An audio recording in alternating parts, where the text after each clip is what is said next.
તો અમરેલી ગ્રામ્ય અને ફોરેસ્ટ વિસ્તારમાં પુનઃ વસવાટ મામલે વિવાદ સર્જાઈ ગયો છે। તો ધારી ગીર પૂર્વ વન વિભાગ સામે લોકોનો પુનઃ વસવાટ મામલે વિરોધ થયો છે। તો માલધારી પુનઃ વસવાટને લઈને આ વિવાદ પ્રસિદ્ધ થયો છે। તો સાહિત્યકારને મંજૂરી મળી અને વિવાદ થયો છે। તો રાજભા ગઢવીને ગીર અભયારણ્યમાં પુનઃ વસવાટ માટેની મંજૂરી મળી છે, ત્યારે ગીર સંરક્ષણ અને સિંહ પ્રેમી ભગવાન સોલંકીએ પણ ગંભીર સવાલો ઉઠાવ્યા છે।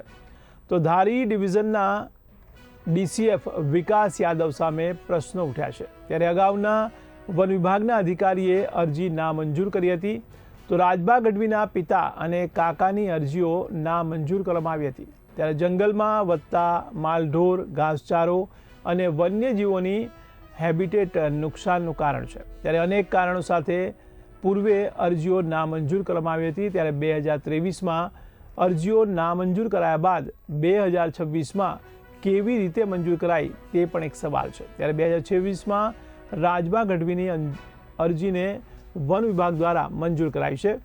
તો ખજૂરીનેસ કાર્યક્રમ, રિઝર્વ ફોરેસ્ટ અને ગીર સંરક્ષણ સંબંધિત નિર્ણયોનું શું તેવા પણ સવાલો છે।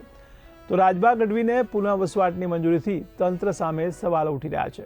તો ધારી ગીરના ડીસીએફ વિકાસ યાદવે મીડિયાને જવાબ આપવાનું ટાળ્યું છે। મારું નામ Bhagwanbhai Solanki, chairman go green foundation. આજે ચોક્કસથી ગુજરાતના ખ્યાતનામ સાહિત્યકાર એટલે રાજભા ગઢવી જેઓએ 2023માં ગીર પૂર્વ વિભાગના ડીસીએફ પાસે આ પ્રકારની ત્યાંના નેસમાં ફરી ઝૂંપડા બાંધી અને પોતાના માલઢોર સાથે રહેવા માટેની પરવાનગી માંગેલી હતી। તો એ સમયે ત્યાંના ડીસીએફએ ચોક્કસ કારણો કે જે વ્યાજબી કારણોસર 2023માં એ ઝૂંપડા બાંધવા માટે અભિપ્રાય નકાર્યો હતો। જ્યારે વર્તમાનમાં 2026માં વર્તમાનના ગીર પૂર્વના ડીસીએફ દ્વારા આ જ પ્રકારે તેમને લીલા પાણી નેસમાં પોતાના ઝૂંપડા બાંધી અને તેમના માલઢોર સાથે ત્યાં રહેવાની પરવાનગી આપી છે। આ બાબતે ચોક્કસથી સવાલો ઊભા થાય કે 2 વર્ષ પહેલાં જે ડીસીએફ, જે અવલ અધિકારી ચોક્કસ કારણો દર્શાવીને જે અરજી છે એનો અભિપ્રાય ન આપતા હોય અને 2026માં એ જ અરજી ઉપર ફરીથી અભિપ્રાય આપવામાં આવે ત્યારે સવાલો ઊભા થાય છે વન વિભાગની કામગીરી ઉપર।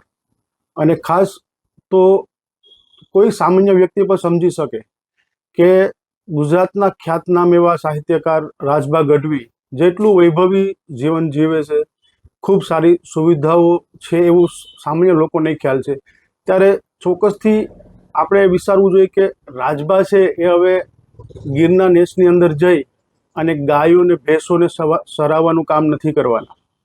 તો આમાં જે આ અભિપ્રાય થયો છે અને વર્તમાનમાં જે આ બાબત આવી છે તે ખરેખર ગીરના સંવર્ધન માટે અને ગીરના વન્ય પ્રાણીઓ માટે ખૂબ દુઃખદ છે। આ મુજબ પરમિશનો મળતી રહેશે તો આવનાર સમયની અંદર ગીરની અંદર ફરીથી ઘણા બધા પ્રશ્નો ઉપસ્થિત થશે। એટલે જે હાલમાં ગીર પૂર્વના અધિકારી દ્વારા જે અભિપ્રાય આપવામાં આવ્યો છે તે બાબતે અવલ અધિકારીઓએ વિચારવું જોઈએ અને આ બાબતે અમારી માંગણી છે કે આ પ્રકારની મંજૂરીઓ આપવી ન જોઈએ અને ચોક્કસ એવા કેસમાં ન આપવી જોઈએ કે જે માલધારીઓ બહાર જઈ અને સેટલ થયા છે, સરકારી જે સેટલમેન્ટની સહાયોનો લાભ લીધો છે અને બહાર જઈ અન્યત્ર જઈ અને પોતે સુખ સુવિધાઓથી અને પોતાના બીજા અન્ય બિઝનેસની અંદર આગળ વધ્યા છે તેવા વ્યક્તિઓને તો આ બાબતે ખાસથી અધિકારીઓએ આ બાબતની ધ્યાન રાખવું જોઈએ।